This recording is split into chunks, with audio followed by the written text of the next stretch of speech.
This woman, she allegedly starts stalking a guy, and because of that, she might end up a multimillionaire. Now her name's Fiona, and one night, Fiona walks into a bar, and she sits down in the bar area. Poor Fiona. She is broke. She can't afford a drink. Now, the bartender, his name's Richard. Richard, he's a nice guy, and he feels bad for her, so he offers to get her a drink.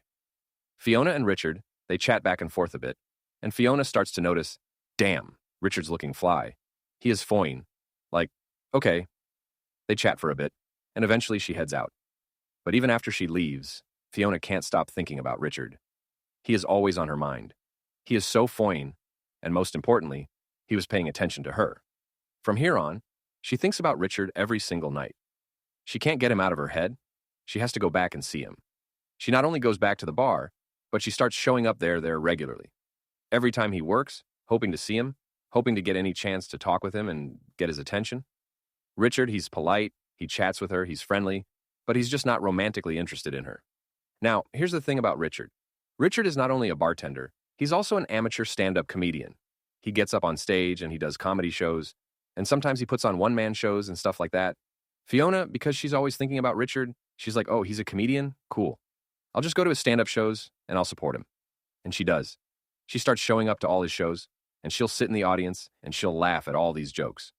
Richard, he thinks the support is nice. It's always nice to have fans of your work. But then, Fiona takes it even further. She starts following him and waiting outside his house at night and just randomly appearing in places he's at and just being a creep. But in her mind, she feels like she has to be around him and she has to be in contact with him. So she gets a hold of his contact details and she starts calling him all the time, texting him and emailing him and contacting him on social media and tweeting at him and saying sexually suggestive things like, my curtains need hung badly. She also writes him letters and sends him packages and anything so that he'll notice her and maybe eventually he'll want to smash. But Richard simply isn't interested. Plus, she's almost twice his age. He's 23, 24 at this point. She's around 50 years old. At this point, Richard is starting to get freaked out. He feels like Fiona is stalking him, and he doesn't really know her all that well. And he doesn't know how far she'll take this whole stalking thing. She could show up to his comedy show one day with a knife. He don't know. Finally, Richard's had enough, and he goes and he reports her to police. But unfortunately, police, they don't help him all that much. Basically, they're skeptical. According to Richard, police say they don't think a woman stalking a man is all that big of a threat. Now, with nothing stopping her, Fiona continues stalking Richard. She keeps trying to contact him, and she does everything she can to be near him. She starts hanging around his friends. She even finds his parents' contact info and starts calling and harassing his parents. Then, at one point, Richard meets a nice woman, and he starts dating her, and they get into a relationship. Fiona learns that he's seeing someone, and she's like, oh, hell no, who is this bitch? She starts harassing this woman until the point it ruins this poor woman's relationship with Richard. The stalking continues. This goes on for 3 or 4 years. In that time, Fiona sends Richard over 41,000 emails, over 740 tweets, 106 pages worth of letters, and 150 hours worth of voicemail messages. Homegirl is sprung. Meanwhile, while all this has been going on, Richard, he's been working hard, trying to hone his comedy routine. He's been working on a one-man show, and it's about how he got essayed by another man early on in his career. The show's called Monkey See, Monkey Do. It's raw and it's vulnerable. When the show's finally ready, he premieres it at a well-known performing arts festival called the Edinburgh Festival Fringe. This one-man show is immediately a hit with festival audiences, and it wins an award for Best Comedy Show. After that, his one-man show blows up a little locally. It has several sellout runs at the Soho Theatre. He tours the show around the UK and Europe. Then he writes a second one-man show, and this show is actually about the crazy experience he had with Fiona stalking him. And he calls this second show Baby Reindeer, after a pet name that Fiona had often used for him.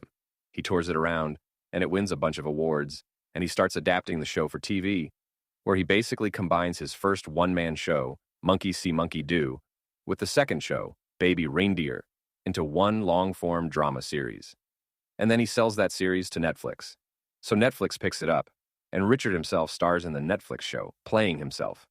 Now, admittedly, the series is a bit embellished. It's not 100% true, but it is based on some true events. Richard is careful to change all the characters' names and identifying information so that nobody's true identity is revealed, not even Fiona. Crazy enough? That show blows the fuck up, and it quickly gets to #1 on Netflix in 30 countries. All of a sudden, things they're going great for Richard. But then people watch his series on streaming and they're like, hey, wait a minute. If this is based on a true story, I want to know who this stalker really is. Where can we find this woman? Now, in the show, they don't use her real name. They call them Martha. So suddenly, everyone on the internet is looking for the real Martha, so they can, I don't know, shame her, I guess. I don't know. So fans of the show, they start digging around.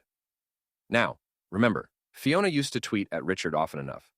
So fans, they start looking at all the people who used to tweet at Richard back in the day, and they find a bunch of tweets from a Twitter user named Fiona Harvey 2014, including one tweet that says, "My curtains need hung badly." Collectively, the internet is like, it's her. This woman is the real Martha. They found her literally within hours of the show premiering.